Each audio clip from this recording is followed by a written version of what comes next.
السلام عليكم، أهلا بكم في قناتي. معاكم أمال سليم، يا رب تكونوا بخير. هنعمل النهاردة دجاج كنتاكي بطريقة ولا أروع من كده.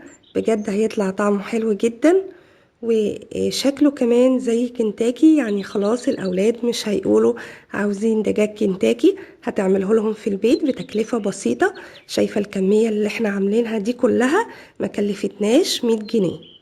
بجد حلو قوي وطعمه جميل، ولو جربتوه هيعجبكم بإذن الله.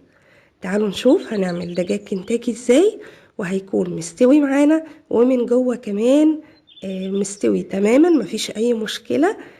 اهو شايفة دي اكبر قطعة معانا، هوريكم من جوه شكلها عامل ازاي. شايفة مستوي تماما ازاي، يعني مستوي وطعم لحمه طري وكمان جميل وكمان مقرمش وشكله زي كنتاكي. يعني خلاص الأولاد ما بقاش ليهم حجة معانا.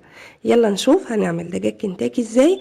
ويا ريت تعملوا لايك للفيديو، ولو أول مرة تدخلوا القناة يا ريت تشتركوا فيها وتفعلوا زر الجرس.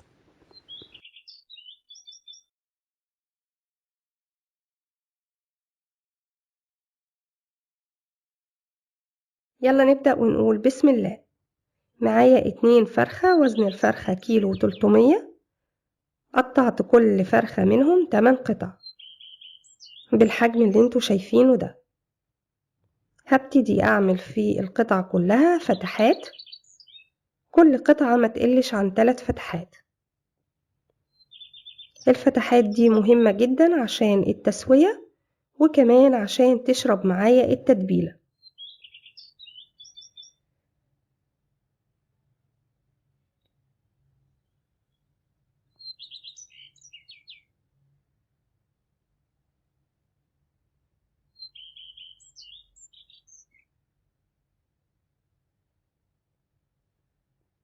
بعد ما جهزت قطع الفراخ هبتدي اجهز محلول النقع، وهو عبارة عن معلقة كبيرة ونص من الملح، ومعلقة صغيرة من الفلفل الاسود، وعصير ليمونة كبيرة.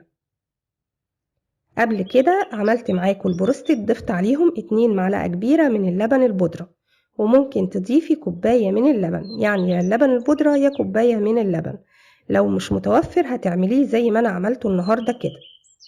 وضفت عليهم المية، انا احتجت 3 كوبايات من المية.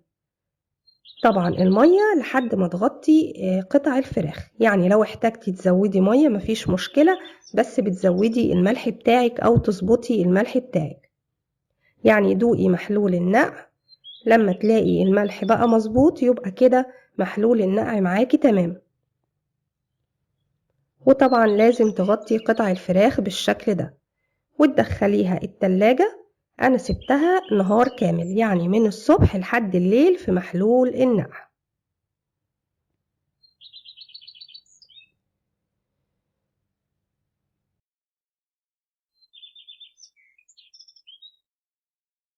تاني يوم صفيت قطع الفراخ من محلول النقع وابتديت احضر التتبيلة، وهي عبارة عن معلقة صغيرة من البابريكا، ومعلقة صغيرة من الثوم البودر، ومعلقة صغيرة من الكاري، ومعلقة صغيرة من بهارات الفراخ، ومعلقة كبيرة ونص من الملح، ونص معلقة صغيرة من الريحان، ومعلقة صغيرة من الزعتر، ونص معلقة صغيرة من الفلفل الأسود، ونص معلقة صغيرة من الجنزبيل، ونص معلقة صغيرة من الشطة، وده اختياري. ضفت عليهم 3 معالق كبيرة من الدقيق، ومعلقة كبيرة من النشا، وقلبتهم كويس جدا مع كوبايتين إلا ربع من المية. وزي ما انتي شايفة القوام بالشكل ده، له تقيل وله سايل قوي. وده المارينيتد اللي احنا هننقع فيه قطع الفراخ. نزلت فيه قطع الفراخ بعد ما صفيتها كويس من محلول النقع، وسبتها من بالليل لتاني يوم لما ابتديت أجهز قطع الفراخ، لما ابتديت أقلي قطع الفراخ بتاعتي.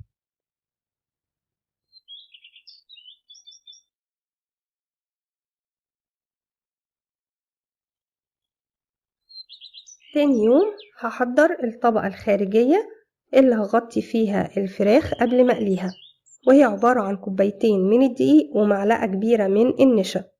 بقلبهم كويس بالشكل ده، وبعد كده بضيف عليهم التوابل، وهي عبارة عن معلقة صغيرة من بهارات الفراخ، ومعلقة صغيرة من الكاري، ومعلقة صغيرة من البصل البودر ومعلقة صغيرة من الثوم البودر، وضفت عليهم معلقة كبيرة من الملح.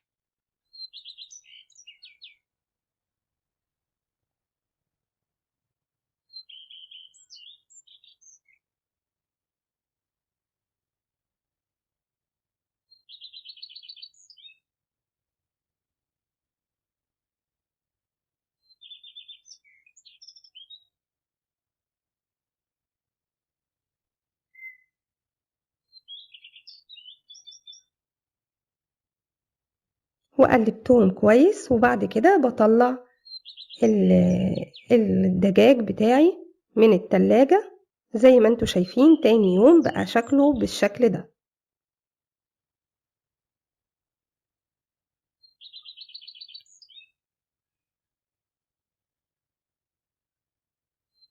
هتقلبي قطع الدجاج كويس في المارينيتد.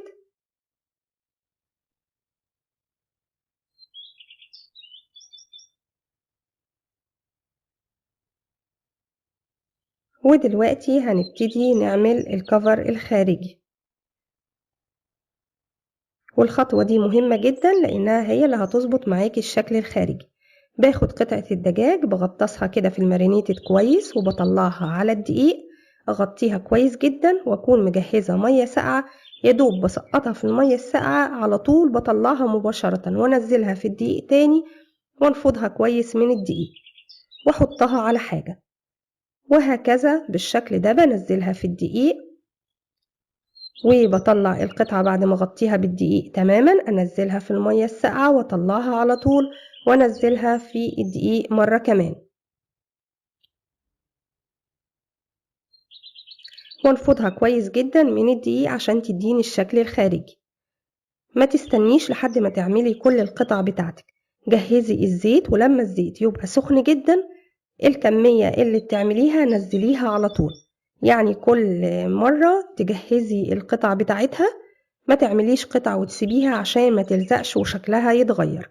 نزليها مباشرة في الزيت السخن، ومدة التسوية تلت ساعة. بتنزليها 5 دقايق على نار عالية. ما ينفعش تقلبيها قبل 5 دقايق عشان الكفر ما يلزقش في الحلة وتلاقيه طلع من قطعة الدجاج. تستني 5 دقايق، بعد ما ال5 دقايق تبتدي تقلبي قطع الفراخ، وتهدي النار تماما لحد ما التلت ساعة تخلص. يعني ربع ساعة على نار هادية، و5 دقايق على نار عالية في الأول. وادي زي ما انت شايفة شكله عامل ازاي، وهيطلع معاكي بعد التلت ساعة تسويته مظبوطة جدا. شايفة جميل ازاي؟ ادي الشكل تحفة، وكمان كان مقرمش، حاجة بجد في منتهى الروعة.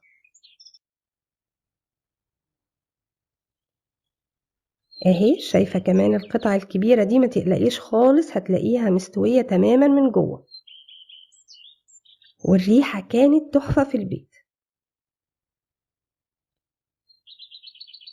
بجد حلو قوي، ومش مضطرين دلوقتي نروح مطاعم عشان أولادنا ياكلوا دجاج كنتاكي.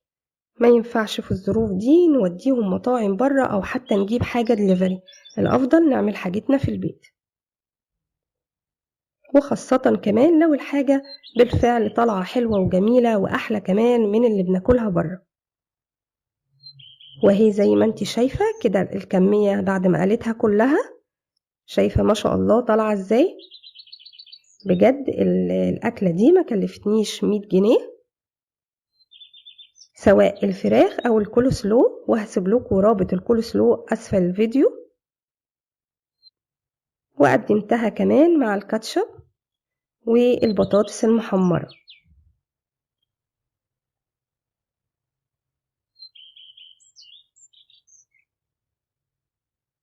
بجد حلوة قوي، أتمنى أنكم تجربوها وتفرحوا بيها أولادكم. دلوقتي تعالوا نشوف الشكل الخارجي اهو من قرب. شايفة عامل ازاي؟ بجد نفس شكل اللي بنشتريها من بره.